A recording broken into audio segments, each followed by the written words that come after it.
So shall we start? Absolutely. So I will begin today with our subject matter for today, which is an introduction to the ethic of self-fashioning and nonconformity. Very abbreviated, schematic introduction. We now have reached the part of the course in which we turn to our major topic, which is the contest between the two most powerful, influential, contemporary secular approaches to the conduct of life. The ethic of self-fashioning and nonconformity, and the ethic that we will address after the spring recess, the ethic of connection and responsibility. And I will now try to traverse the following trajectory. So first, I'll say something about the central message of this ethic. Second, I will distinguish the three registers in which it has been developed: the philosophers, liberal political theory, and romanticism. Third, I will address the philosophical background or presuppositions of this ethic, its assumptions about what the world is like and what our situation in the world is. Fourth, I will deal with the contingent historical association of this ethic with one country, the United States, and the consequences of this association. Fifth, I'll deal with the relation of this ethic to one of the two major functional imperatives of the advanced societies: the enhancement of agency, the formation of a capable agent. And then, what is it now? Fifth or sixth? Sixth. And most significantly, I will begin to discuss the major defects in the conventional formulation of this approach to the conduct of life. And finally, seventh,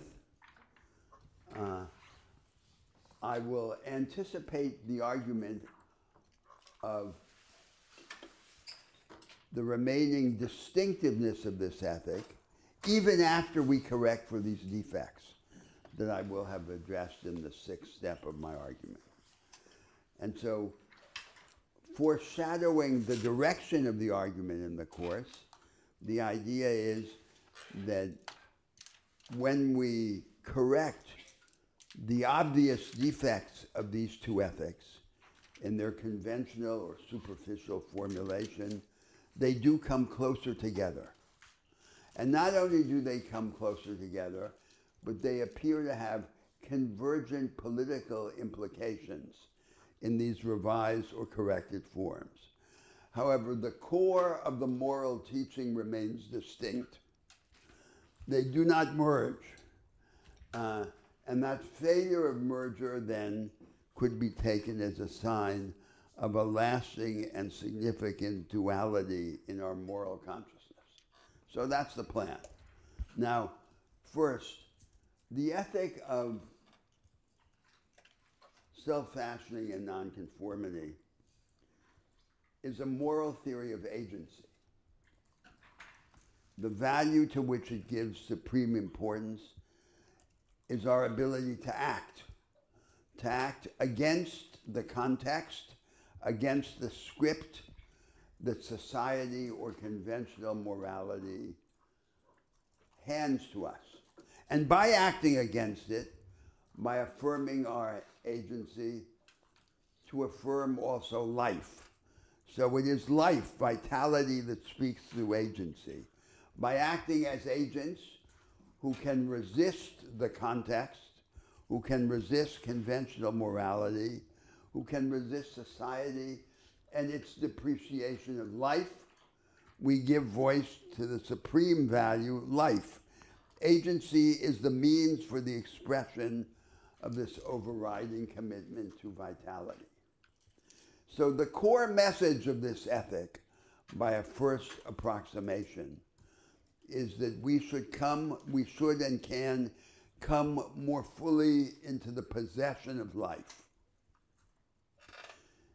And come more fully into the possession of life in the only thing that we really have, which is the present moment.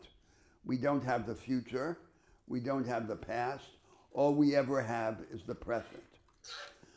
And by coming more fully into the possession of life in the present moment, we become more godlike. We become more human by becoming more godlike. Now, and we become, it's not that we live to become more godlike, is that we become more godlike in order to live. That's the fundamental connection in this ethic. So the central concepts here require some further elucidation. So first of all, life, vitality. What are the attributes of life? The attributes of life are first surfeit, excess over structure, our potential for experience beyond the established structure. We can see and understand and experience and invent more than can be accommodated or countenanced by any established conceptual or institutional structure. We are always infinite in comparison to the structures, and they are finite in relation to us. The second attribute of life is spontaneity.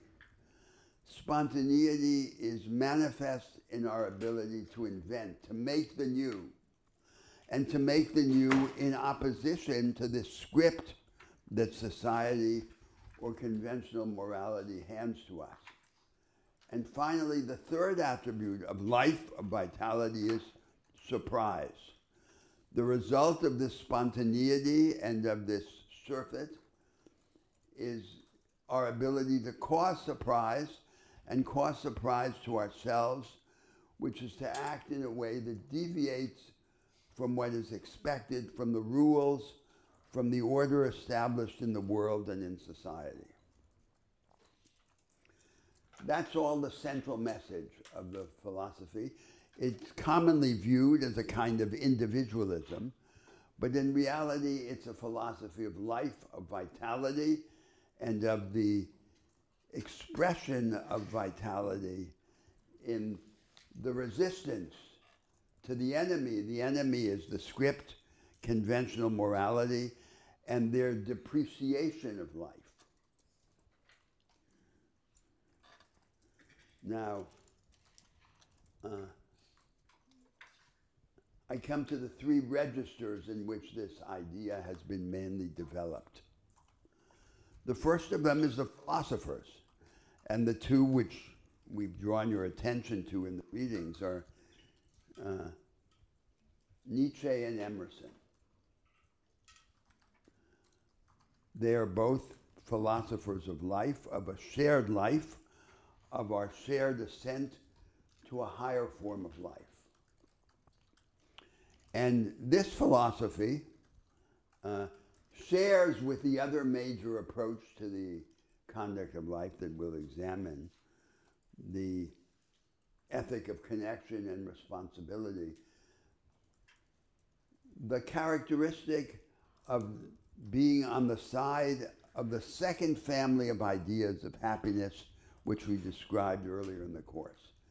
Not happiness as the privation of suffering, but happiness as the fullness of experience. And the fullness of experience including contradiction and conflict within and outside the self, and therefore as well suffering. So the idea here, as in the other ethic as well, or at least in its corrected form, is not to do what the philosophers in most of the history of moral theory recommended, which is to stay out of trouble. The idea is to look for trouble for the sake of agency and of life. It's more important to have more life than it is to have less pain, according to these ideas. So the first major register in which the ethic of self-fashioning and nonconformity has been developed has been the writings of these philosophical advocates of this ethic. In both cases, as we shall see, the political horizon remains largely inexplicit. Nietzsche is largely politically silent, but the general impression conveyed by his writings is that the majority of human beings are expected to fall back into this sullen and dumb conformity. And there is then an elite of resistors, of affirmers of the power of agency who break with this general tenor of conformity. So this is an elitist idea, resulting in this contrast between the spiritual elite and the rest. Emerson was presented by John Dewey, for example, as a philosopher of democracy. And one would think that he has an idea of our share in this ascent. So the idea would become bigger, that is more lifelike and more godlike in the sense of increasing our quota in the divine attribute of transcendence rather than in the divine attributes of omnipotence and omniscience. And we do that together or not at all. We become bigger, greater together or not at all. But even Emerson does not develop explicitly the institutional implications of his theory. So this idea that he's a philosopher of democracy rather than the philosopher of a kind of spiritual elitism is a benign interpretation of the writings of the somewhat silent or selectively silent philosopher. The second register in which this philosophy of moral agency and vitality has been developed is the register of liberal political theory. Liberal political theory is, of course, explicitly about an institutional program for society, but implicitly it's also a moral doctrine. And it's a moral doctrine connected to this ethical vision. Whereas the philosophical accounts that I referred to before are the reverse. They're a moral doctrine with inexplicit political implications. So the idea of the formation of a society in which the supreme value is freedom then presents the basis for this idea of the extension of agency for everyone. Now, it had two defects right from the outset. The first defect was an undeveloped, inexplicit conception of this value of freedom or of agency. In fact, to a large extent, modeled on an aristocratic idea of self-possession in the early modern European societies. But its more tangible and significant defect is its dogmatic commitment to a particular system of rights, a particular institutional formula, including the classical laws of contract and of property. So the free order, the scheme of ordered liberty in liberal political theory, is nailed to the cross of a particular institutional version of the market and later of democracy. And there are many reasons to believe that this order, rather than being the expression of liberty, in fact is the cause of many forms of private as well as of public oppression. The order is claimed to be neutral among conflicting visions of the good, and we've already argued earlier in the course that the claim of neutrality is always adduced in favor of its opposite, which is the attempt to entrench the arrangements that are proposed against criticism, attack, and revision. And this entrenchment, of course, then itself becomes the cause of oppression in the world. The third register in which this ethic of agency and vitality has been developed is the register of romanticism. So the supreme value in romanticism is life, is vitality, is spirit. And vitality embodied either by the individual, as in liberal political theory, or by the collective, by the nation, as in modern nationalism. And the central idea, which is at the same time the central problem in romanticism, is that the spirit which affirms vitality and agency is always in contradiction to the structure. So we can shake the structures, and in the interlude of the shaking, we will be fully human. So life, vitality, will exist in that interval. The interval of romantic love, by opposition to the routines of married life, for example. The crowd in the streets in the revolutionary moment, by opposition to the time when the state reaffirms the routinized arrangements of collective life. The structures will come back. And every time they come back, they will be like the hand of Midas, killing the spirit, right? So the spirit will exist only in those interludes or moments, but it's in those moments that we will be really who we are. So viewed in this way, romanticism is a kind of despair.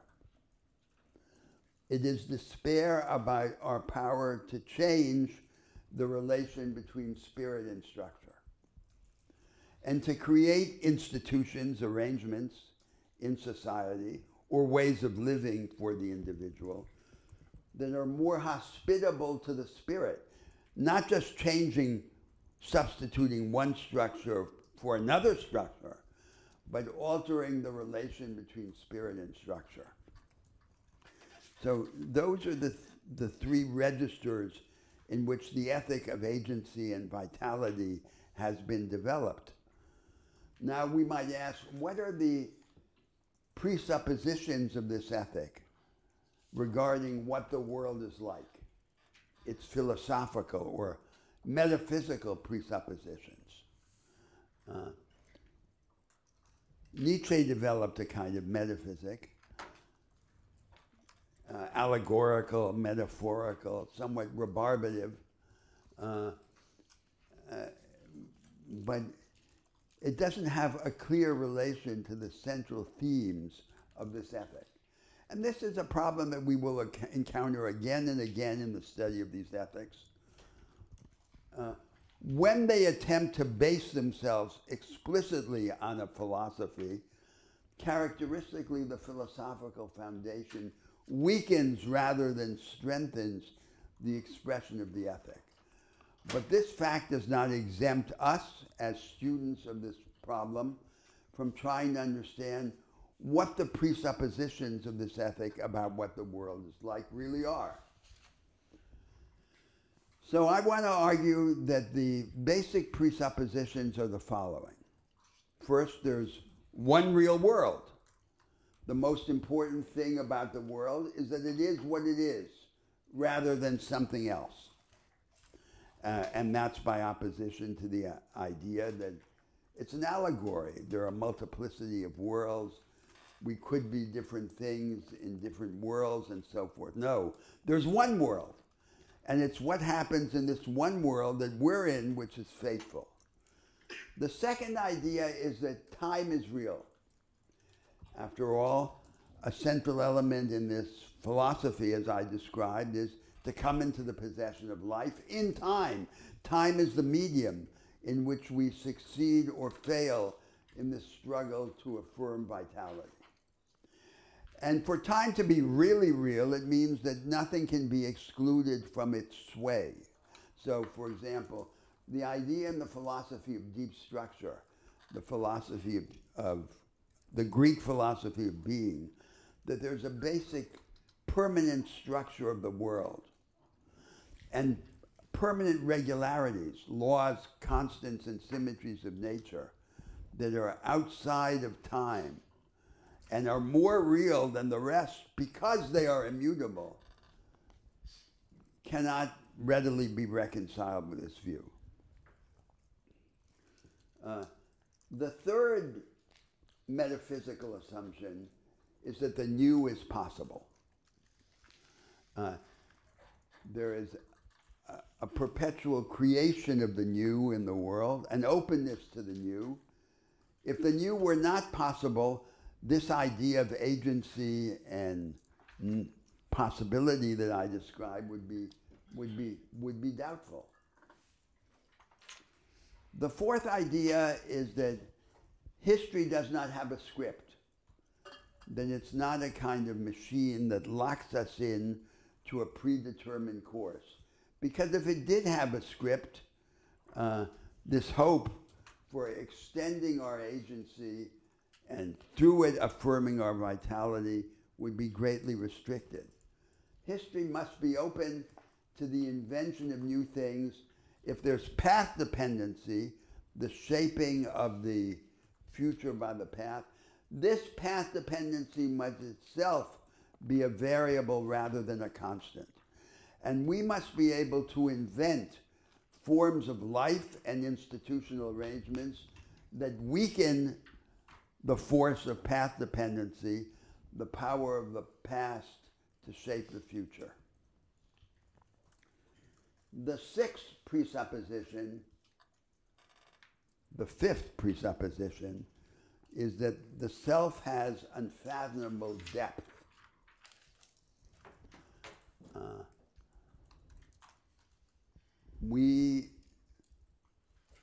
We are obscure because we are profound.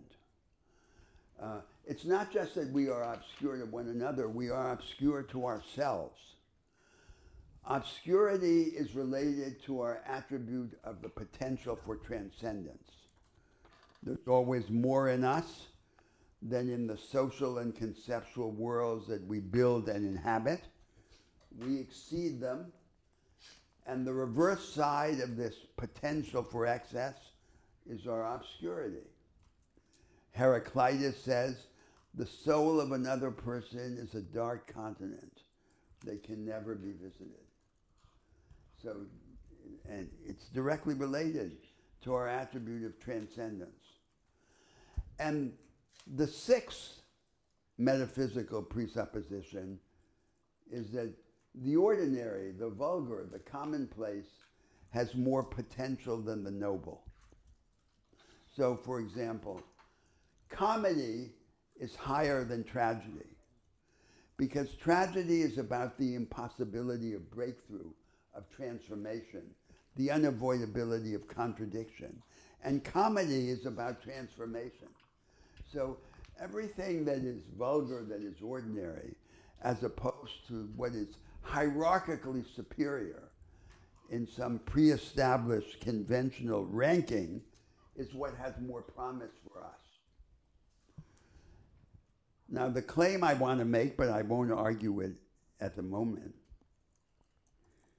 is that these proto-philosophical assumptions, this isn't really a philosophy that I've just described in these 6 tenets, it's just a list of minimalist assumptions about what the world is like. But that these assumptions, I want to say, fit with only great difficulty with either of the 2 dominant traditions in the world history of philosophy. The philosophy of the timeless one and the philosophy of deep structure. they do fit much better with the third position, which I labeled early in the course, temporal naturalism.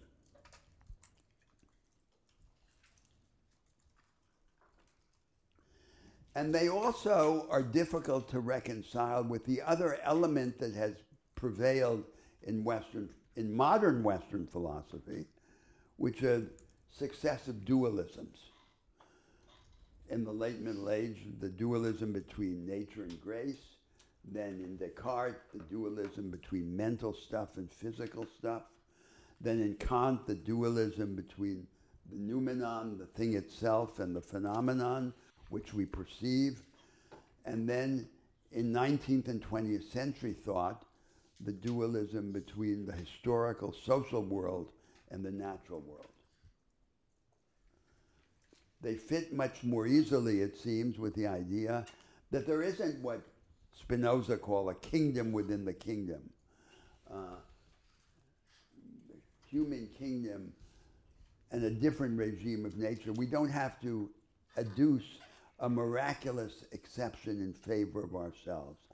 There's only one regime in the world. So that would be, if one were to have a philosophy of this ethic of vitality and of agency, I want to argue that the philosophy would go in that direction, rather than the somewhat inappropriate philosophies with which the ethic of agency and vitality has been dressed up by its philosophical advocates. Now, the next step of the discussion is to ask about the relation of this ethic to particular societies and cultures. And in fact, it does seem to have a very strong relation to one society and culture in the world, which is the American. And it has left its mark on the most influential versions of this ethic because of this historical association. So before I enter into the content of this idea, let me say something about what my attitude to it is. So the attitude is that these associations are like the dust of history. And what we need to do is to shake off this dust. So the more questionable aspects of this ethic, the more superficial ones, the ones that we have most reason to regard as flaws, are precisely the ones that it has by virtue of this historical association. And when we rid it of this association, it gets better rather than getting worse.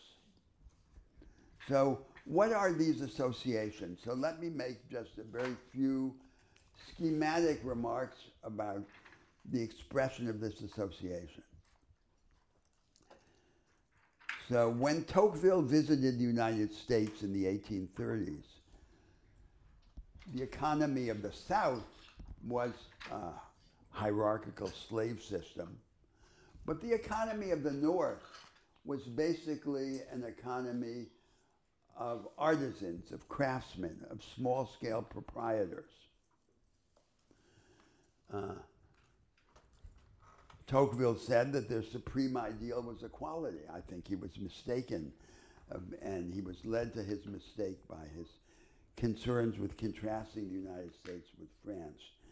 It was an idea of freedom, of autonomy, of the creation, the self-fashioning of the individual like a little Napoleon who crowned himself. And so this was the social background. This background then took the form of the expression of the naturalization of the market order.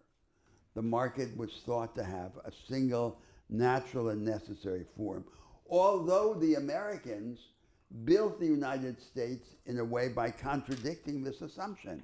So in the two most important sectors of the American economy, in the period between independence and the Civil War, they created a kind of agricultural market that had never existed in the world. They rejected and opposed the English path of agrarian concentration, which both the conservatives and the Marxists believed to be inevitable, and they created a family-scale agriculture with entrepreneurial attributes. They did something similar in finance under the presidency of Andrew Jackson. They dissolved the Second National Bank of the United States. They prohibited any bank from operating in more than one state of the Union. And they created the most decentralized system of credit at the disposal of the local producer that had ever existed in the world up to that point. But this order that they then created, in fact, a reinvention of the market order to some extent, they then sanctified. They treated it as the natural and necessary form of the market order in subsequent periods. In politics, they created, as their form of democratic life, what we might describe today as a proto-democratic liberalism, with many anti-democratic or counter-majoritarian elements, which they justified as being inseparable from the fragmentation of power. They created a kind of constitutional perpetual motion machine in which the liberal principle of the fragmentation of power was married to the conservative principle of the slowing down of politics in Madison's scheme of checks and balances. And this was a way of inhibiting the use of politics to transform the social and economic order. But they regarded it, and to some extent they regard it even today, 200 years later, as inseparable from the very definition of political freedom. And in religion, they developed the original element in the greatest original contribution of the Americans to the religious life of humanity, which is what Harold Bloom called the American religion. So in the United States, there were, of course, the organized forms of Christianity, traditional Catholicism and Protestantism.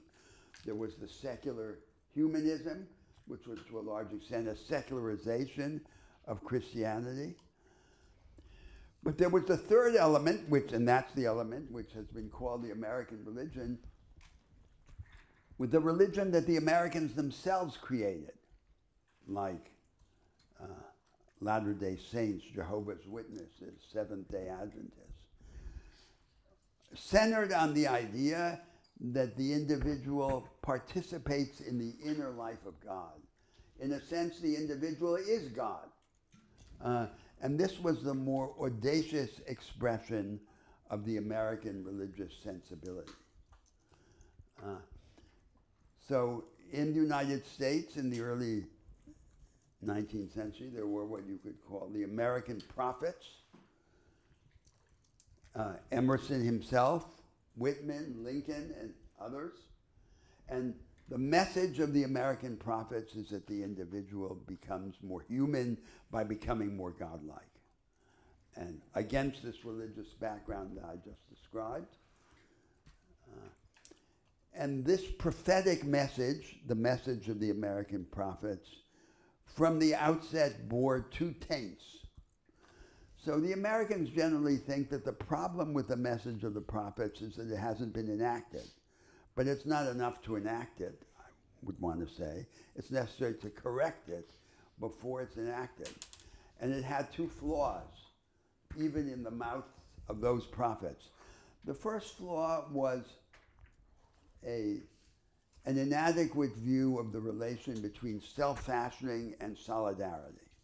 So the Americans think the individual, as I said, a little Napoleon, he crowns himself, he builds himself, he becomes stronger, and then on the basis of this strength, he can then be generous.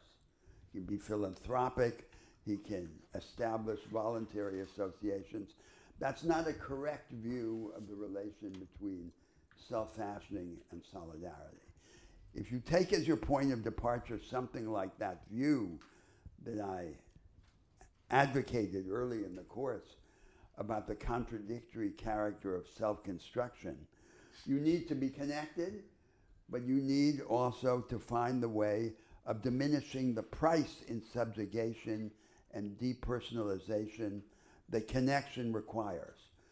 So, in other words, solidarity, connection, is internal to self-construction. It's not something that comes afterwards. And this has, we'll see later, significant political implications. The second taint of the message of the American prophets was institutional idolatry. This idea that there is one form of a free society, one form of the market order, one form of democratic life, and that they invented it. So their idea was, at the time of the inception of their republic, they discovered the definitive form of a free society, and the rest of humanity must either subscribe to this formula or continue to vegetate in poverty and despotism.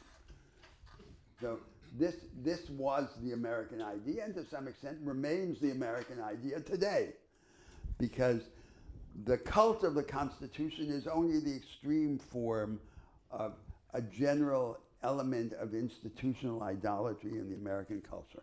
Now, everything I've said about these historical associations applies to the conventional forms in which the ethic of self-fashioning and nonconformity has been presented in the world. And those are precisely the most questionable aspects of this ethic. So a simple exercise by which we would attempt to improve this ethic, to rid it of its most obvious flaws, would be to shake off this dust of history and to diminish the weight of the influences that it has by virtue of its contingent historical association with the United States. And we're going to make the same kind of argument with respect to China when we come to the ethic of connection and responsibility. Now, next I want to say this ethic is not just a speculative moral doctrine. If it has such power in the world as we claim it has, it must be because it resonates with a practical imperative of the advanced societies. And there are twin functional imperatives in these societies that have to do with their functioning, with their real life, not just with moral abstractions. One of them is the development of higher forms of cooperation, and the other is the formation of the capable agency, the enhancement of agency. And each of these two ethics has a proximate relation to one of these functional imperatives and an indirect or weaker relation to the other one. So the ethic of agency, this ethic of vitality, of nonconformity, of self-fashioning, has a very direct relation to the imperative of the capable agent, the enhancement of agency. Just as the ethic of connection and responsibility has a very immediate relation to the formation, to the development of the higher forms of cooperation.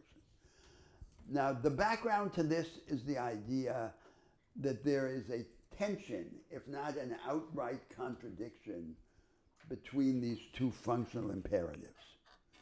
Agency is manifest in innovation, and any innovation of any kind, whether it's ideological, conceptual, technological, organizational, or institutional, represents a disturbance to the established form of cooperation. And it raises the question, who will benefit or who will lose by that innovation within the established regime of cooperation? So you might think then that one of the characteristics of the higher forms of cooperation would be that they diminish this tension and they create a form of cooperation that is more hospitable to innovation. In any event, Here we overstep the limits of these philosophical doctrines and we deal with what you might call the sociology of morals. And I think that's a very important element in this approach to moral ideas. They're not just about doctrines.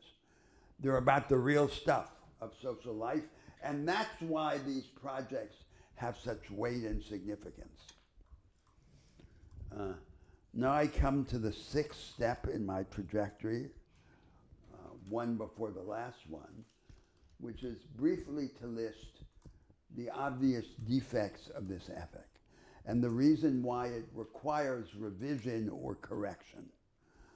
So the first defect is that it works with a conception of self-fashioning that is too undeveloped. And I can support that idea by contrasting this conception with a notion that we discussed earlier in the course, the notion of the contradictory requirements of self-construction. So remember that idea. To form a self, to make a self, we have to address three major kinds of contradiction. First, contradiction in the relation between self and others. We need the others. We must be connected in order to have a self, to build a self. But every connection also places us in jeopardy. It threatens us with loss of autonomy and personality. So we have to find a way of connecting without being subjugated. And that is both a political task and for the individual, given that political projects succeed or fail in historical time and not in the biographical time in which we actually live, also a problem for the individual. And second, the relation between self and the social world, the society. To be free, to have a self, we must be able to participate in a particular world. We cannot be free in the wild, in the wilderness, in the forest. But every connection with a particular world, every engagement in a particular world, threatens to exact from us, as the price of our engagement, surrender to that world. And of course, we can't be free if we're not participating, and we can't be free if in order to participate we must surrender. We must somehow organize things, organize society and organize our approach to life so that we can engage without surrendering and be insiders and outsiders at the same time. And a third contradiction is the contradiction which has to do with the formation of a coherent way of being, a coherent form of the self, sometimes called a character, and the relation of a character to a circumstance. We need a coherent way of being, but we can't allow the coherent way of being to become a mass that then threatens to suck the life out of us. We have to be able to form a coherent way of being and at the same time to disrupt it. Now, for example, see in Nietzsche's presentation of this problem, the inadequate expression, because there's the idea in Nietzsche that the individual's life is like a work of art. It's as if he made himself into a statue. He chisels himself. He becomes an icon for himself. And this is an attack on the idea of vitality rather than an enactment of it. So this is what would be required. It would be required to have an idea of self-fashioning that takes account of these contradictions rather than one that understands the development of self-fashioning as, in a way, unproblematic. It is problematic. It is full of contradictions, both moral and social, and it is only by dealing with these contradictions that we create a plausible and appealing idea of self-fashioning. The second defect in the conventional, uncorrected formulation of the ethic of agency is its lack of an evident political horizon. We've seen Nietzsche leaves implicit what seems to be largely a contrast between the elite and the conformists. Emerson is claimed to have a democratic approach, but he doesn't say what it is. He doesn't develop it institutionally. So there has to be a political development, an institutional development. I would say, looking at the conventional form of the ideological debate today, they can't be what it is today. Today, what we have is a contrast between what you could call shallow equality and shallow freedom, shallowness being acceptance of the institutional background. So under the conventional form of the ideological debate, the leftists, the progressives, are the ones who give priority to equality. The rightists, the conservatives, are the ones who give priority to freedom against the same background of the accepted and established institutional arrangements. And so what that means for the leftists is that their egalitarianism manifests itself as an afterthought in the justification of progressive taxation or redistributive social entitlements. The market order is what it is. We can't reinvent it, but we can correct the unfortunate inequalities that it generates. We can attenuate these inequalities after the fact through compensatory and retrospective redistribution. The rhetorical expression of that is the idea of an opposition between equity and efficiency. And the problem, of course, is that when inequalities are deep and structurally rooted, they can't be corrected by this device of redistribution, because the redistribution would have to be massive. And long before it reached the requisite dimension, it would begin to disorganize the economic order and exact an unacceptable economic cost.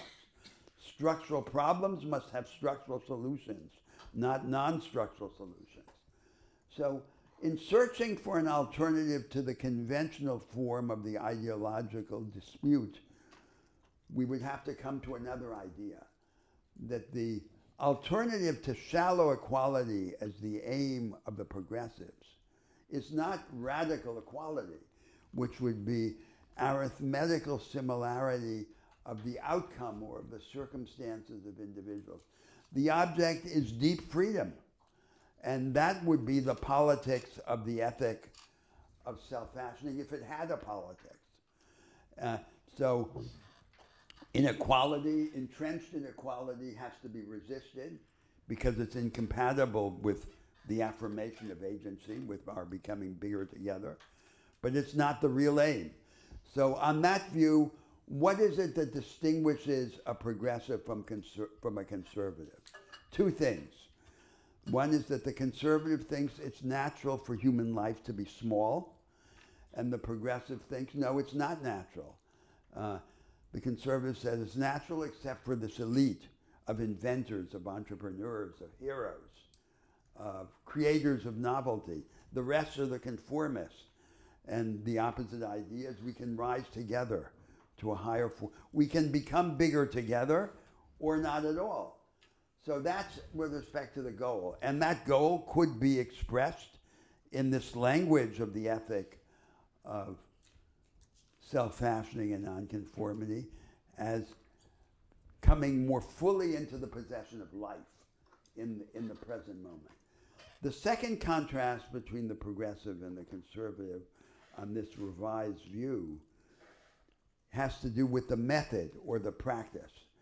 The conservative is the one who pursues his aims within the established institutional arrangements.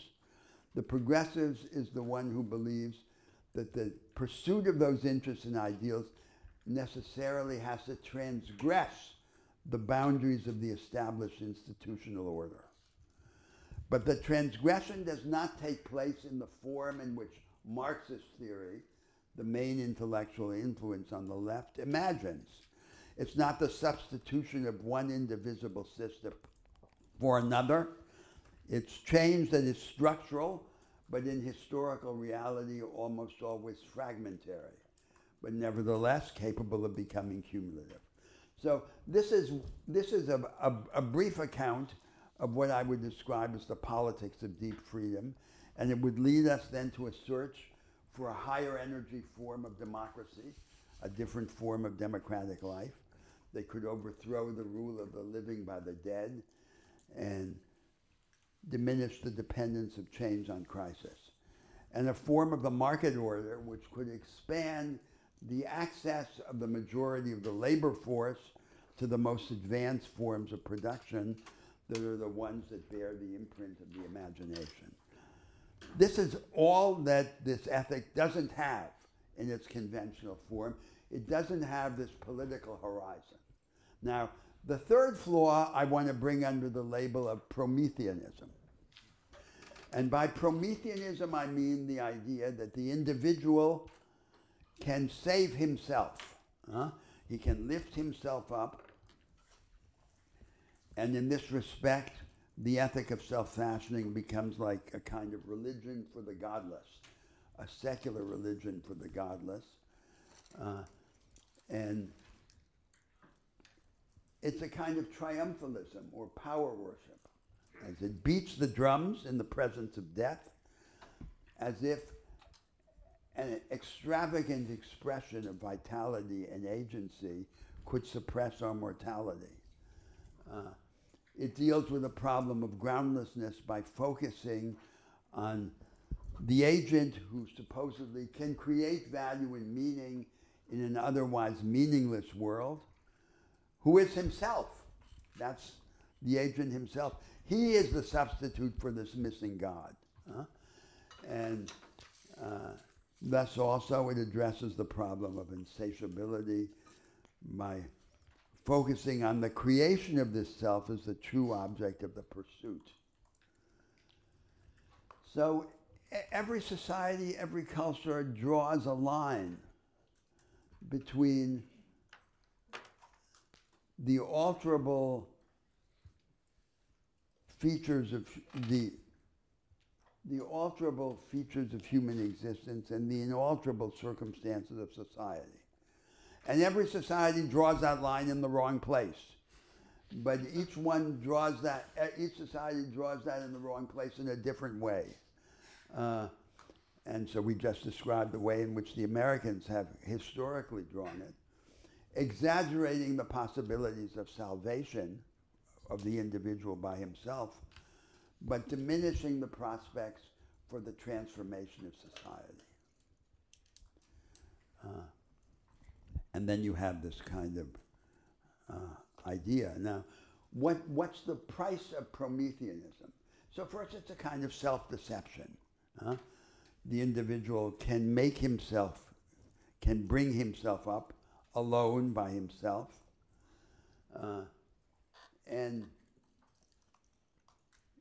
Second, it is a self-deception that denies the individual the most powerful instrument for his resistance to the formulas of the culture, to the message of the script.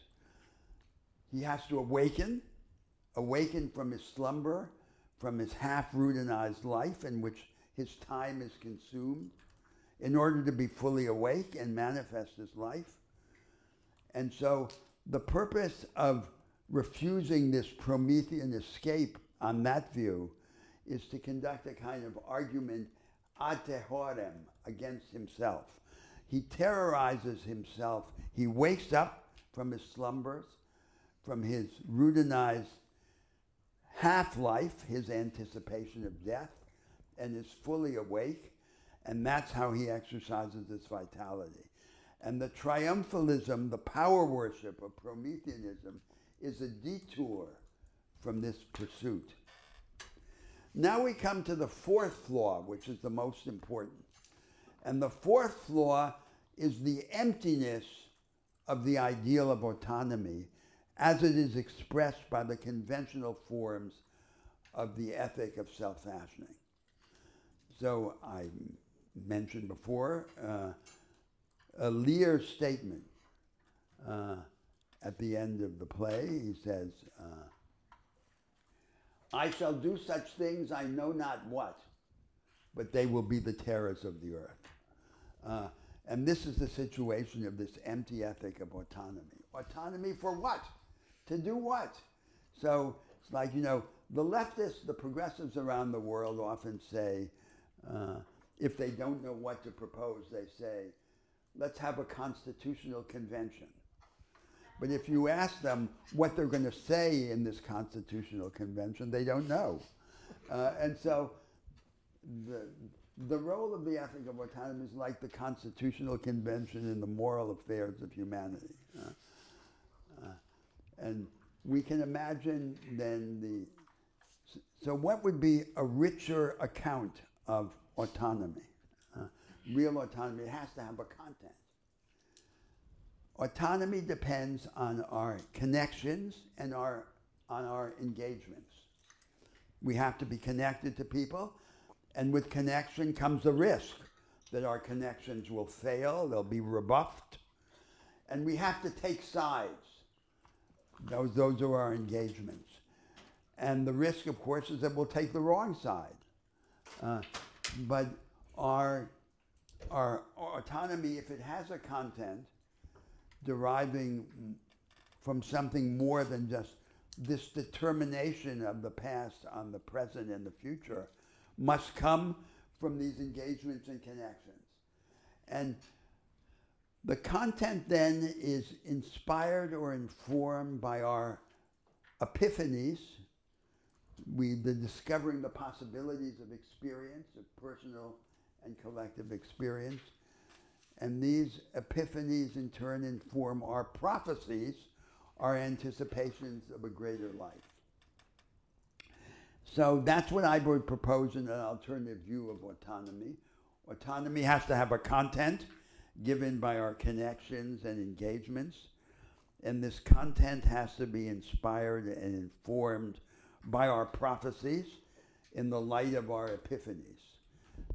And that's a different idea of autonomy. Autonomy is not empty.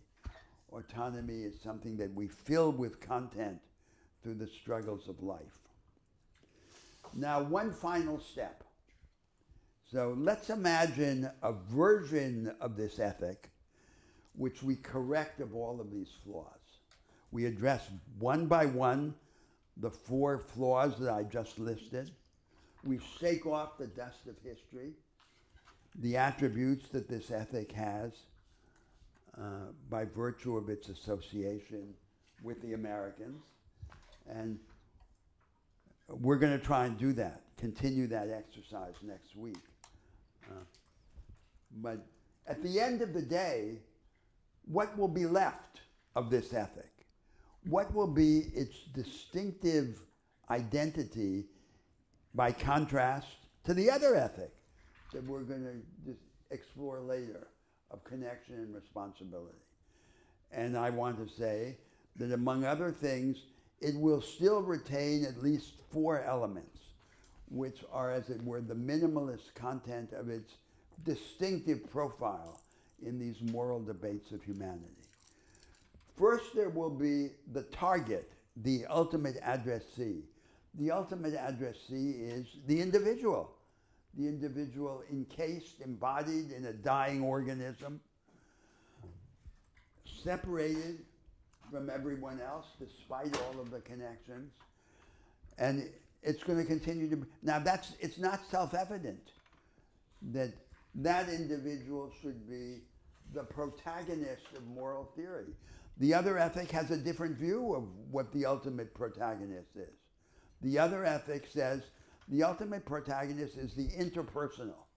It's not me or you, it's me and you. And this interpersonal is what is most real and sacred in social life.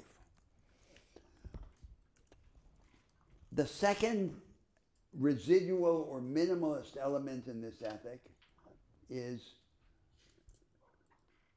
what you could call a non-finitistic, a transcendent view of the human personality. What is our most human attribute? It is that we are unaccommodated, that there's always more in us than there is or ever can be in the conceptual and social worlds that we build and inhabit. And that's then the idea of transcendence. We increase our quota in the divine attribute of transcendence.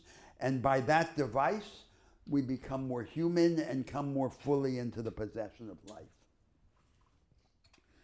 The third element that would distinguish this minimalist profile of the corrected ethic of self-fashioning is of a completely different character. It has to do with its relation to a historical event. And the historical event is what I described early in the course as the revolutionary project that has set the whole world on fire in the last 300 years. Remember, I said it had two sides. It has the political side carried by liberalism, socialism, democracy, promising to lift the grid of entrenched social division and hierarchy that weighs on social life. And it has the other side carried by Romanticism, and especially the popular worldwide romantic culture, with its message that the ordinary man and woman is not so ordinary after all, and can ascend to a higher form of life with greater intensity, wider scope, and larger capabilities. And our pursuit here in the course, in a sense, is to ask, to keep this revolutionary project alive, what its next steps should be, and in particular, what its next steps should be on the second side, on the personalist or moral side, rather than the political side. Now, this ethic that we're examining is inseparable from this revolutionary project, which is now at once strong and weak, strong because it continues to command the agenda of humanity, but weak because its votaries no longer know what its next step should be. The history of this ethic is inseparable from the history of this project. They're the same. It's an incident, it's an aspect of that project. So it is not possible for an adept of the ethic of self-fashioning and nonconformity to profess any kind of distance from that revolutionary project. The same is not true of the other ethic that we'll examine. In its corrected form, it's not necessarily against the world revolutionary project, but neither is it automatically in favor of it. And it's independent, and it can allow itself to be selective to a degree that this ethic cannot be. It is part of the moral form, part of the moral program of this revolution, just as it must have a political program. Now, finally, let me say there's another residual element, which is every version of this ethic, no matter how corrected or revised, still has the element of saying that independently of any social hierarchy in humanity, there's a spiritual hierarchy. And the spiritual hierarchy is composed of the disruptors. So the resistors, the disruptors, they're the spiritual elite of the human race. They're the saving remnant. The defenders of the ethic of connection may suspect that under the mantle of this resistance or disruption, there lurks the poison of self-aggrandizement and maybe suspicion of all this talk of disruption. But this is the idea, and it's an idea which I think will continue in every version of this ethic. The idea was expressed by the Spanish philosopher Unamuno when he said, in the world, the victorious are those who adapt to the world. The defeated are those who demand that the world adapt to them. And therefore, Unamuno continued, the progress of humanity rests squarely on the shoulders of the defeated. And he then concluded by saying that Christianity is the religion of the defeated, not, as Nietzsche supposed, the religion of the resentful. So there you have my little introduction to the study of this ethic. Michael. Wonderful. So let me just add a few quick footnotes to this, and then we will open it up. So to underline Roberto's opening comments about where we are at the moment in the course, we are now at the period when we are moving to these two major theories that have come to prominence in the world today. One of them is, of course, that of self-fashioning and nonconformity that we're discussing today and next week. The following 2 weeks, right after our spring break, will be focused on the entire debates concerning responsibility and how that is developed. In that latter case, we will be turning to particularly the early Confucian tradition, where we will be arguing there's a very powerful philosophical formulation that we will then, in that subsequent week, try to rethink and build for the current times. And of course, today, we are beginning the process for this first of these on the radical self-fashioning and nonconformity movement. Here, too, our decision was to pick powerful figures to think through, powerful because they've articulated in a strong form part of the excitement of this movement, and also because they are hopefully helpful in another way too, which is they present flaws that we would then need to wrestle with if we want to reconstitute these now. In this case, of course, we are also building upon one of the larger themes that we have been tracing in the course, in which we have been looking at how one of these major movements that arose in different forms in the Axial Age and then took a new form in the Salvationist religions in the first century of the Common Era throughout Eurasia, namely in this case, of course, Christianity, how that came to be secularized, particularly in Europe and America, and its implications. So let me quickly bring us back to, or take us back to those ideas to show what we're getting at here today and how this plays into our larger theme. So we have noted that one of the dominant ways that these themes of Christianity came to be secularized and naturalized, beginning in Europe and later in America, involved what we can generally put under the rubric of political liberalism, in which, as we have seen, you get a radical reduction of the notion of godhood, and that radical reduction is then moved to every single individual, but again, in this reduced form. So every individual becomes a sovereign, and as a sovereign is in control of their own world, which again is radically reduced to their property, their ideas, and that which they can own. And then liberalism is all about how these sovereign individuals with their own property, their own ideas, can get along with each other, tolerate each other, while not stealing too much of each other's property, so you agree with what is allowable to be given over of one's property and what is not. This takes, of course, the institutional form of constitutions that define what is someone's rights and what needs to be given up. It takes the form politically and economically of things like democracy and market economics, where you play this out. It takes the form, as we noted in our second class, of the philosophical formulations of this, of how, if you have rational individuals, how do you adjudicate claims? Is it through self-legislating individuals who decide universal laws for themselves that by definition would therefore be universal, but accepted only by the sovereign individual? Do you take a contractualist perspective, which again would take a form of constitutional argument, the political sphere, or do you take a utilitarian framework, which would involve a cost-benefit analysis of what should be maintained and what should be given up? All of this comes out of a secularization of Christianity in this reduced form. So everyone becomes a god, but a minimal god, in charge of their own world, but again defined in this very reduced form, and then the issues are simply how do these sovereign individuals relate to each other.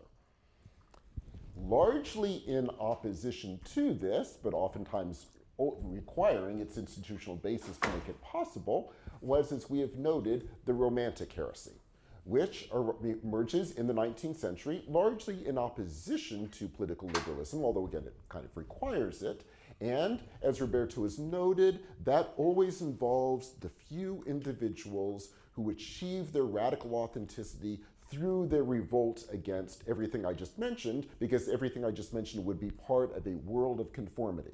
And as Roberto has mentioned, that creates this dynamic where you are endlessly having to revolt constantly And because that cannot be endless, because only the actual act of revolt by the radical individual is seen as authentic, it is ultimately doomed, but doomed in an heroically tragic way.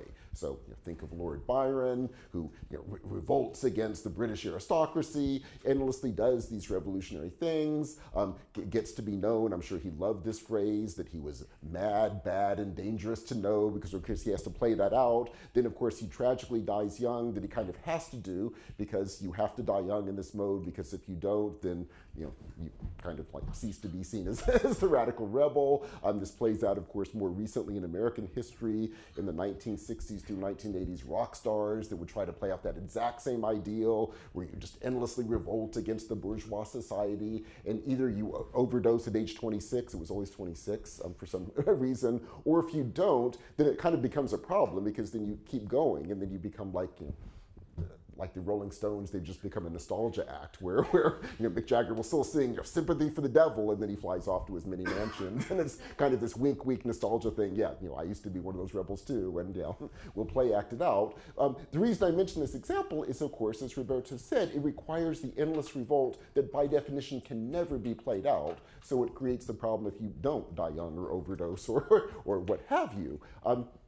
Then, of course, you get, and it's somewhat related, this third form that we are discussing explicitly in terms of our readings, or bringing to your attention explicitly in terms of our readings, which is namely the philosophical formulation. In some ways related to the Romantic movement. A lot of the Romantic figures would literally read Emerson and Nietzsche, two of our thinkers, but let me say a few more words about them, because they are very telling of the tensions that we're wrestling with when we try to rethink this vision of self-fashioning and nonconformity. So going simply chronologically, I will begin with Emerson. Emerson, of course, becomes, as Roberto has mentioned, seen as the great poet of America. So indeed, I'm sure when you're reading him, especially if you're reading him for the first time, you sort of see in this incredibly exciting form ideas that just become part and parcel of America, although in a radically reduced form, to put it mildly. And part of the intrigue of reading Emerson is seeing it listed in its very powerful articulation.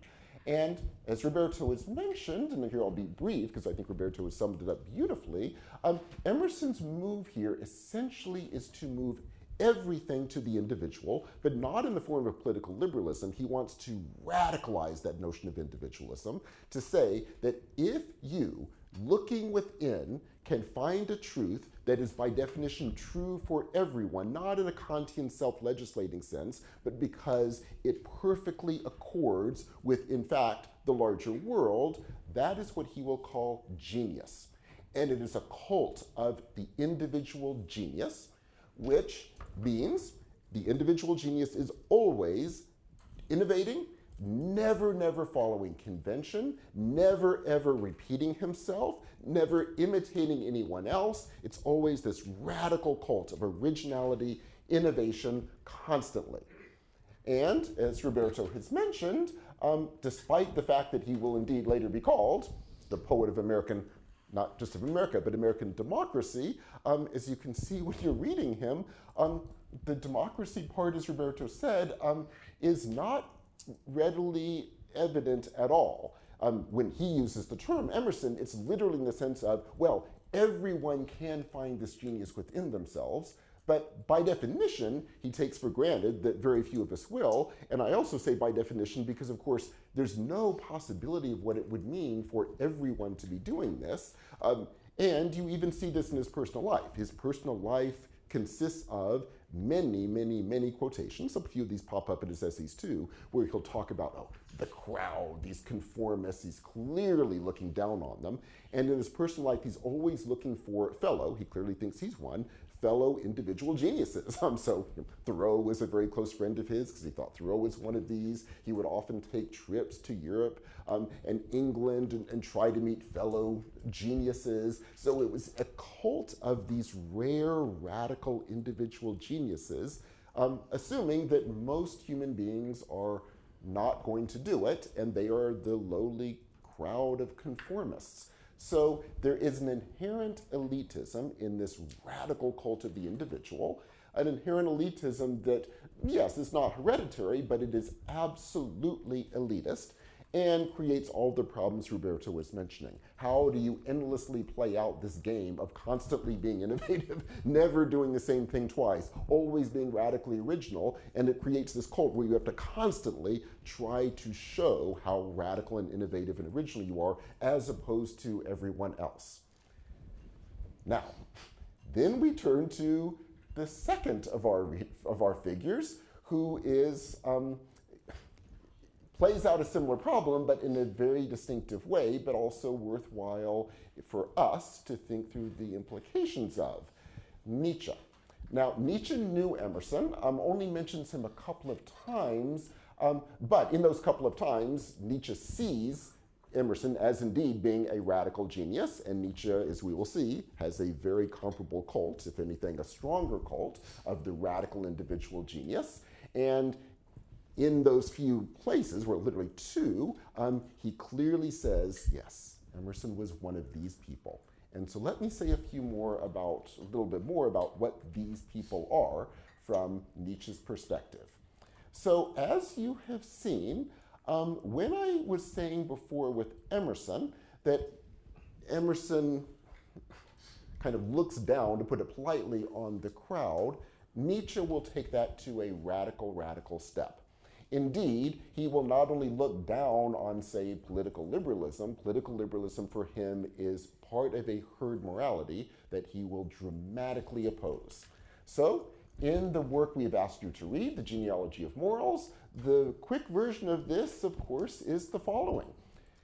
If you look back to the pre-Christian era, you do find, for example, in Homer, in the Roman aristocracy, this cult of the noble hero who would stand above the crowd and do what needed to be done. Looking at the heroic, the Homeric hero, this hero was noble, he stood against the crowd, acted on his own, he was this extraordinary figure. This, according to Nietzsche, creates a resentment by everyone else who sees these rare, noble creatures. When this sets in the Roman Empire against the aristocratic Romans who maintained this noble ideal, the result, Nietzsche claims, is, among other things, the creation of Christianity, which, according to Nietzsche, is simply a herd morality based upon this resentment for the noble individual. And that herd morality, of course, then takes over all of Western history, leading to this belief that there is a God who somehow supports this herd morality. And insofar as this occurs, this leads to a destruction of everything noble in the radical individual. We now, in his day, are suffering from, but he thinks this is a good thing, the death of God.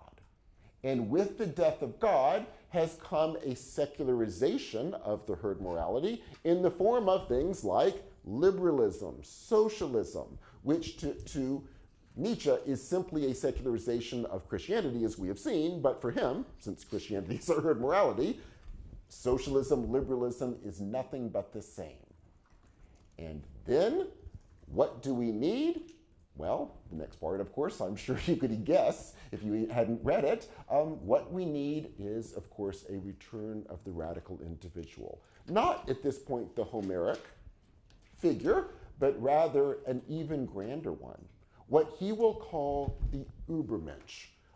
This does not translate well into English, which is why it's usually not translated. So it literally means the overman, which doesn't work well in English. Another possibility is Superman, but of course that's associated with the American superhero, so that has even more ludicrous connotations. But what he means by the Übermensch is someone who will rise against the herd morality, someone with their radical individuality will break from all conventions, transvalue all of the existing values, and create radically new values for himself, but of course by implication too, for the herd who will see him for what he is, namely this Übermensch, and follow him into this new world.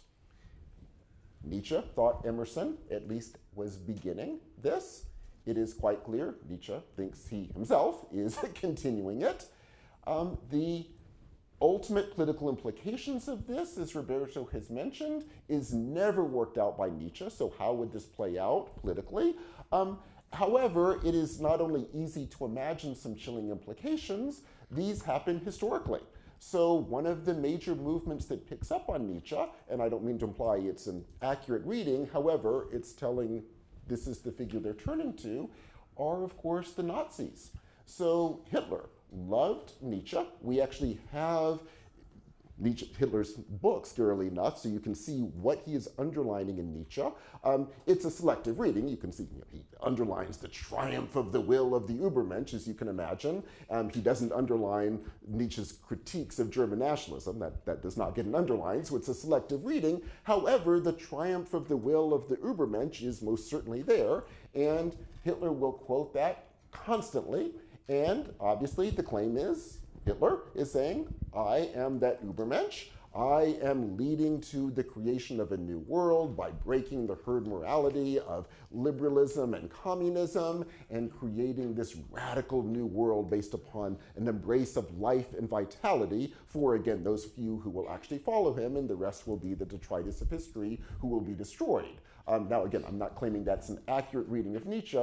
However, it's telling that someone like Hitler will be reading Nietzsche and not we certainly would not be reading Derek Parfit had he lived to see Derek Parfit. So there is something in Nietzsche that plays into this. I emphasize that to discuss our larger problem. If we are not content with political liberalism, given that it is such a radical reduction of the possibilities of what it could mean to naturalize and secularize Christianity in its most powerful form, note the dangers, too, of both Emerson and Nietzsche, which, for all of their differences, they share much, and Nietzsche correctly saw that. So what both of these are doing is certainly not taking a reduced vision of individualism. If anything, it's the opposite. They are divinizing humans, certainly, in a much more radical form than political liberalism, absolutely, but by definition in a radically elite form. So only a few people can become the gods who are full of life and vitality and are creating new worlds and giving value to the world. That is given to only a limited number of us. And moreover, note what also is being lost in this form of secularization. So, with political liberalism, we noted the dangers of Christian love being secularized into simple altruism. Note, however, with Emerson, and in a much more radical form, to put it mildly, with Nietzsche, love drops out altogether. In fact, love would basically, well, I'll take it out to basically, I'll say it in terms of Nietzsche because it's literally, for Nietzsche, Christian love is absolutely part of a herd morality. He is absolutely rejecting it. The Übermensch does not love the world. The Übermensch is vital and does what is necessary to create a radically new world. Christian love drops out altogether, which is another way of saying, getting back to one of our key themes, the entire issue that we will see over and over again with theories of self-fashioning, where first you have the push of the radical individual, however conceived, in its less radical form in political liberalism, or the radical version in Nietzsche, and then after that, at best, not at all with Nietzsche, but in other forms, you at best then try to deal with how these individuals can relate to each other. With political liberalism, as we noted, it is an unconvincing way of dealing with that problem. With Emerson, he doesn't really touch on it, and Nietzsche actively rejects it, which is another way of saying, if we are going to follow this theme with its attempt to secularize Christianity, in this case focusing on the notion of transcendence and creativity, the notion of a divinization of humanity, if we are going to do this, can we do it without the incredible elitism that sets in so quickly and so easily, but also without the incredible reduction of these divinized humanities that occurs in political liberalism? And can we do it in a way that builds out notions of Christian love that, again, does not reduce it as happens in political liberalism, but also does not allow it to drop out, but actually builds it in as part and parcel of what it would mean to think about divinized humans, vitality, but not of the radical individual in opposition to the rest of the world, and particularly the rest of humanity, but rather you would build in, as a key part of that, love. And if this all sounds like it is going to be absolutely impossible, the answer, of course, is, well, at a certain level it is, but in a good way, because the goal is not to end the tensions. The goal is to work with the tensions in a way that will be extraordinarily productive, as opposed to the kinds of reductionisms of a political liberalism, or the, I would say, incredible dangers of a Nietzschean cult of the single radical individual, and with Emerson I would say less dangerous, but still, the hints are there of how that can play out in a very dangerous form. So, if these are some of the most powerful ways in which Christianity has been secularized, if these are also some of the dangers of them, note we live in a world, particularly at the moment in America, where, as Roberto has said, you get this bizarre and domesticated version of both of these.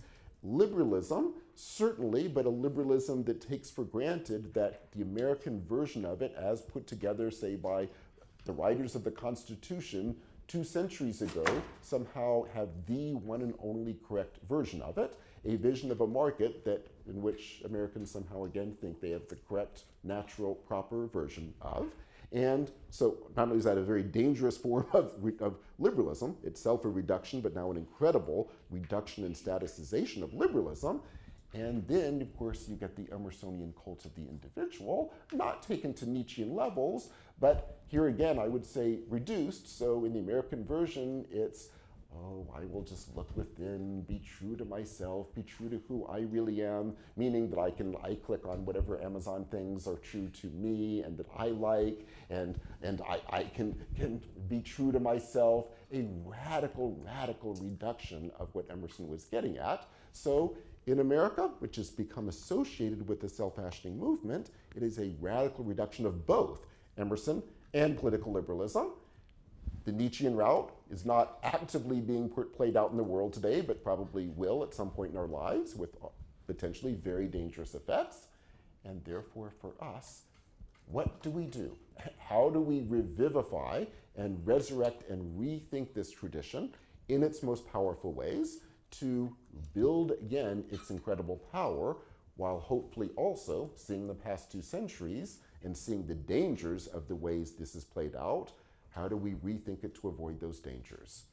This, we would argue, is one of the key questions we must all be facing, and it will become all the more complicated and difficult, but we hope in a productive way, when we turn in 2 weeks, 2 or 3 weeks after our spring break, to yet another tradition which will try to be doing somewhat comparable things, but in a radically different way, not at all based in the radical individual. And our hope is, with rethinking each of these, we will help put you all in the position to be able to actively be engaged in this rethinking as well. So with that as a very quick set of footnotes to Roberto, should we open this up to questions, concerns, suggestions, trembling screams of fear? Any form that would be helpful, please, yes. Indeed. Thank you both. That was incredibly comprehensive, and I think it gives a lot to wrestle with. I want to go back to what Professor Tewitt said at the end of working with the tensions in a way that is productive, and then also return to what Professor Unger said about structural problems need to have structural solutions.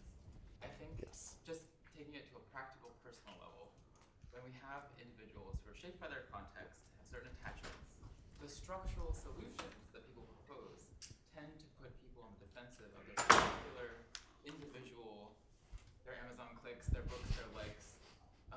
And I think in trying to build a greater possibility of agency, we end up reifying kind of a narrowing of liberalism or American liberalism's claim to be a universal to, okay, this is ours, and we want to defend it against China, against any other system. Concretely, how can we talk about structural solutions and recognize that people's individual kind of attachments are contextual? In other words, does everyone kind of have to have these epiphanies that we're exploring in this course? Like, to what percentage of the population has to realize this, or can we approach people, sort of nudging them in a way with gentle compassion, shocking them?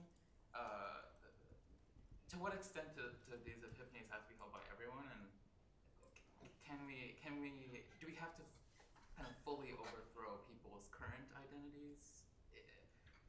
Or must it all be uprooted? That's kind of a lot of, but it seems to me that yeah. I think that your question is combining the moral and the political, right? So, and it's difficult for us here because this isn't a course about institutions and alternative institutions. We're focused on these approaches to the conduct of life. So, I mean, take just to demystify this idea of structural change.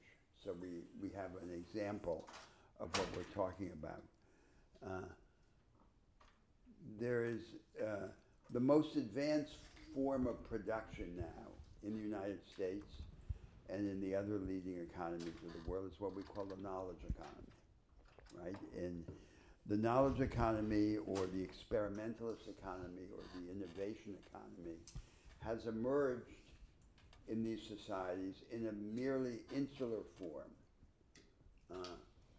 So in a form which it's present in every sector of production, but in each sector it's an island, it's a fringe that excludes the vast majority of workers and of businesses. So and that then becomes a source of both economic stagnation, economic slowdown on one side, and massive economic inequality on the other. So the economic inequality is rooted in this division between the vanguards and the rear guards. The situation is increasingly that a small part of the labor force is in this creative and lucrative vanguard. Everyone else in the society is condemned to some kind of make work. And that problem cannot be addressed by retrospective redistribution through tax and transfer.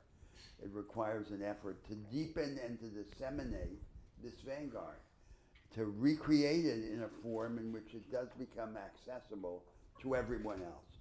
So that's an example of a political problem. Now, in the meantime, there are the individuals. The individuals have to make something out of their lives. They're living, as we've said repeatedly, in biographical time, not in historical time. And one of the tasks of these moral projects that we've been discussing is to make up for the omissions and failures of politics. So that then leads us to a different set of debates. And this debate about the two ethics is part of that debate. That's the context. So I think we can't elide the difference between these two horizons, the political and the moral, even though they're connected.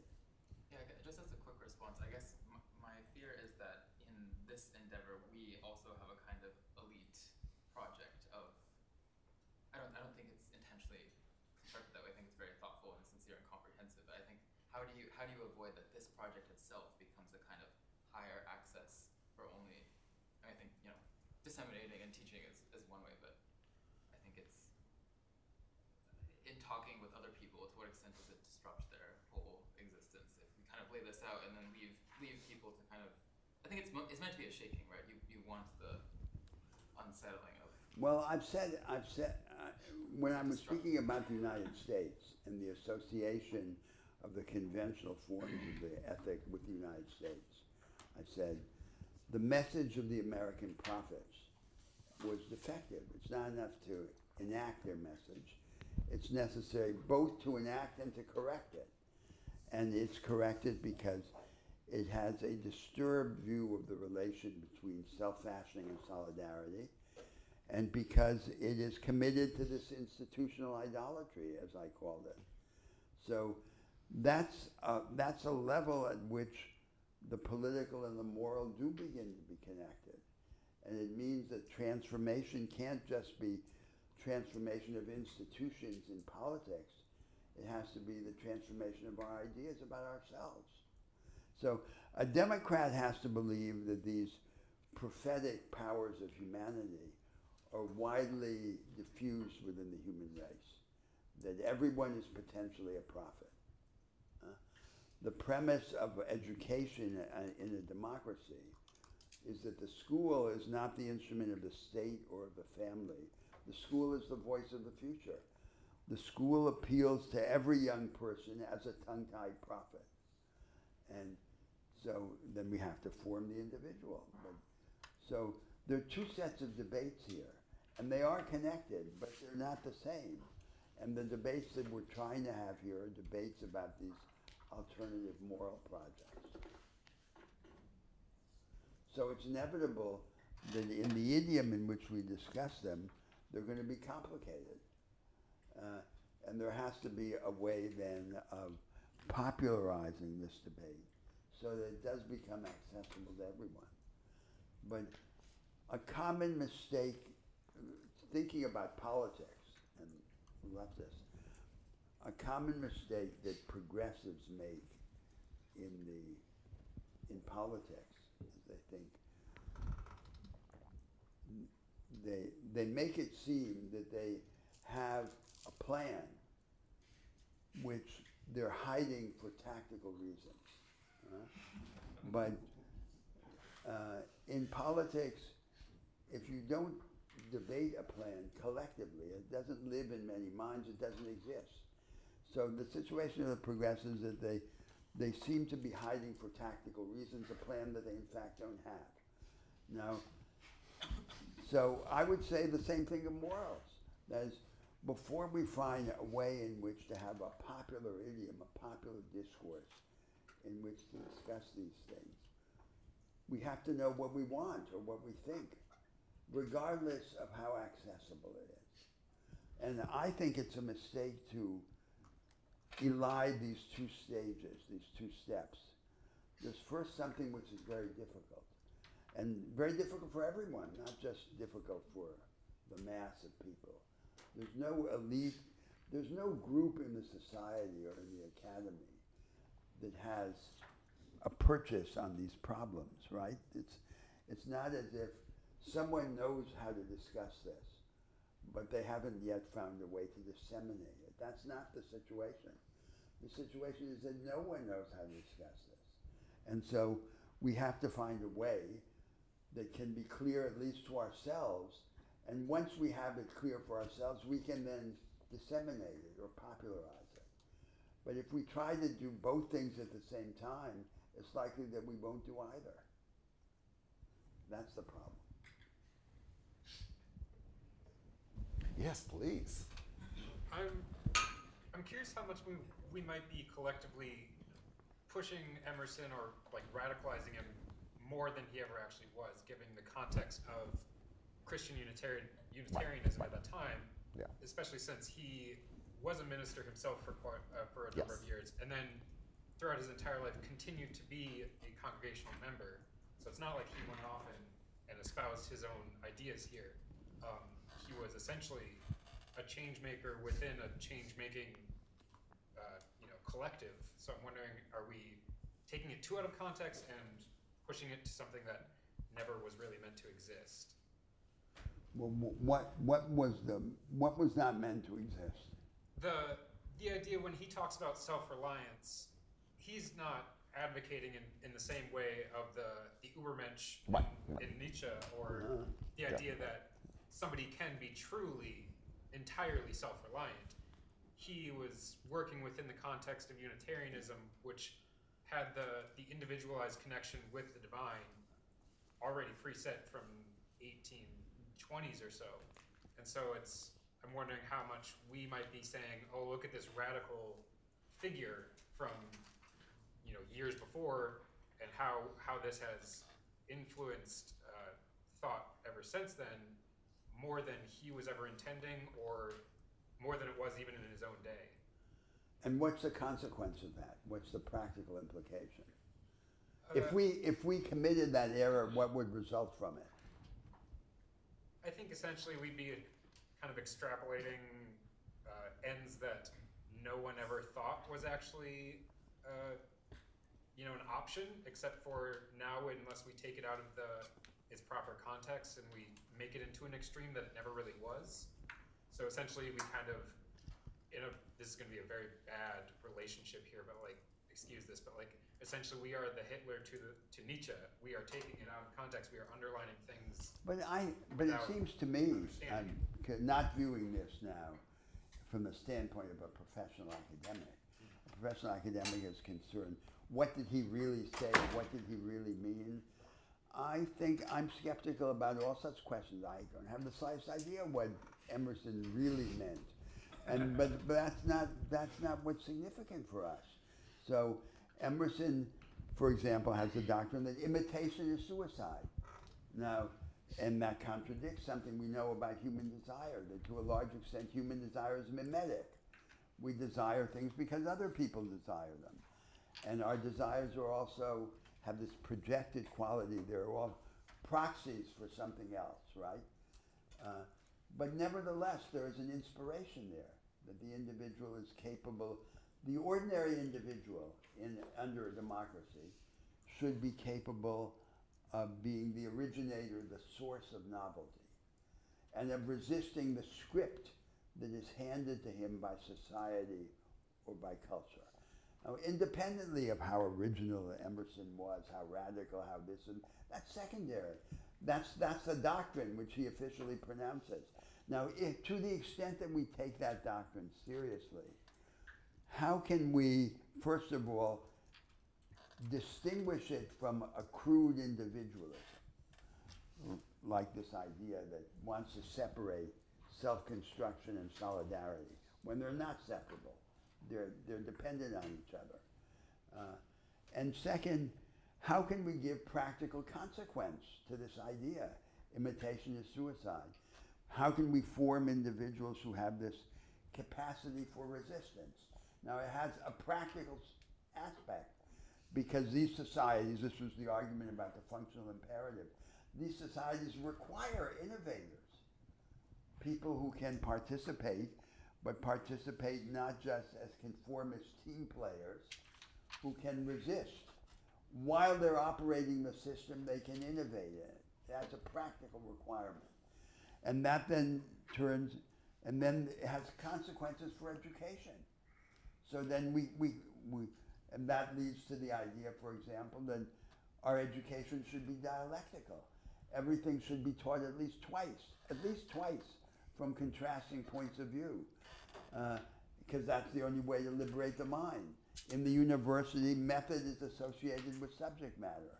There's the idea that there's a natural way of studying everything, of studying cosmology, of studying economics, whatever, but there isn't a natural way. So if we take seriously this idea, then we begin to reorganize everything, bit by bit, politics and the economy, so that we form these individuals who have this power of resistance. That's where the argument goes. And that argument seems to me to be quite independent of what Emerson really thought or how he operated in this context. Even the rebel is less rebellious than he would like to be. But so what? So let's forget about his limitations and take him at his best, because what matters is the lesson for us, right? That's why I'm here. I don't know. Yes, please. Yeah, so I would like to just try this kind of combination of this kind of democratic and elitist version either of Emerson or Nietzsche, but it seems like if he says imitation is suicide, that could be addressed to us, like ordinary people. Yes. Or it can be addressed to the elite. And it seems kind of plausible to me that you would like to say something to the elite and you would like to say something else to the ordinary people. And if you're doing that, then I think then you can combine this kind of elitist and democratic vision. So I'm just thinking, you have certain extraordinary people, and what they need to do in society is to just like go on their own, like do something radically new. The way that is democratic is because they can either just obviously escape society, but that wouldn't be very fruitful for anyone. So they need to engage with society, and then they basically just give these visions, new visions, to people, either through the democratic process or just like influencers on Instagram or something else, right? They offer these alternatives. We aren't smart enough, we're just ordinary people, so we don't have time, we just work and labor and, you know, like all the effort. So but we can take this on either as like individuals, new ways of living, and we try them on. Or we vote for the people who show us like the most appealing new vision. And those are the ways that this kind of elitist conception becomes democratic. This kind of division of labor between the extraordinary people and the ordinary people. But we ordinary people have like the fundamental control by like choosing, because there's competition among these like elites.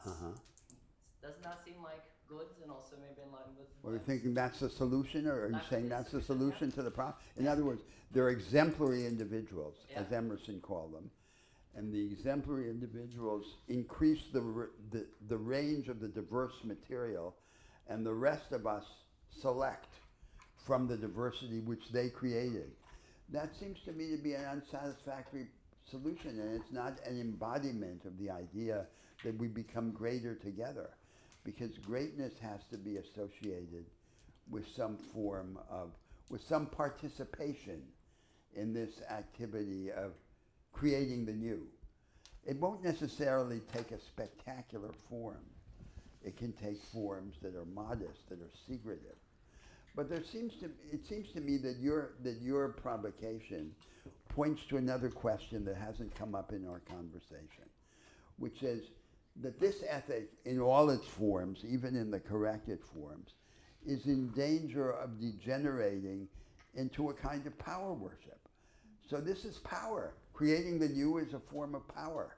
And what about failure? So we human beings fail all the time, and we're weak, and we get sick, and we're tied to the body, and the body is like this stranger that we're tied to, right? Marcel Proust compared it, it's like talking to an octopus, talking to our bodies, completely indifferent to our fate. Huh? So a Christian would say that we're connected by an invisible circle of love, and this level of connection has nothing to do with all of this power business. So I think this is a greater problem. That this is. I'm not sure whether we can remove from this ethic the taint, the residual taint of this of the power worship, without which it remains defective. Yes. Yeah, it seems to me like, so economists will often talk about market power, right? And the problem is if some very powerful firms become monopolies or close to monopolies. But it isn't really a problem if you have many companies competing together or competing against each other. And we are basically the deciders. So we're like, this looks plausible to me, I like this product, and I can go to somewhere else if I don't like it. And it seems like the same thing can be true here. So if you have enough extraordinary people fighting for our attention, it seems like the power problem isn't really a problem. And I think also this kind of thing of like us becoming passive. In one sense we're passive, we don't have time to like reinvent everything. No, you say it's not a problem, but... Right? Because we take on, we like look at these kind of things and we have to take them on, and we have to try them. And then we're also co-producing when we're taking on these kind of new ways of living. So what you're saying is the ordinary person still has the power to reject what the exemplary individuals create. But that's not good enough to solve the problem that I explained. So, and this is a problem that exists even for the elites. So, so the academy is full of, let's make this sort of more personal and bring it closer to us. So the academy is full of very clever people who think that because they're clever, they should be geniuses. But they're not geniuses, because, you know, Schopenhauer said, a talented person is like a marksman who hits a target that others cannot hit. A genius is a marksman who hits a target that others cannot see. So genius is not about facility. It's not a kind of super intelligence. That's not what genius is. Genius is a faculty of vision. Now, we would like to think as Democrats that this power of vision is widely diffused in humanity. But the people who are very clever but are not geniuses can't console themselves with the fact that they're not geniuses, right? They think they should be recognized. And this has to do with this problem of power. So we have to have another way of dealing with this. And not to translate it into just another power game, right? In which the geniuses are then confront the very clever people and say, you're not like us. You're not a real genius, and so forth. But is the problem that we can't, as ordinary people, discern who among them I actually think knows what something about? you're addressing a form of political mitigation of the consequences of this problem by this kind of Schumpeterian mechanism of the masses choose what the elites do. That's not a solution to the moral problem. That's a solution to the collective problem. But there's still this problem of fate handing out to us different cards. One person is a genius, the other is very clever but is not a genius, and cries about it for the rest of his life. So what are we to do about that? There has to be another idea. Christianity was about that, and that all of these forms of power are secondary in comparison to this deeper engagement with one another. And one of the things that I wonder about is to what extent in the revised, in the corrected version of this ethic, we can include this element of compassion, of humanity, which this democratization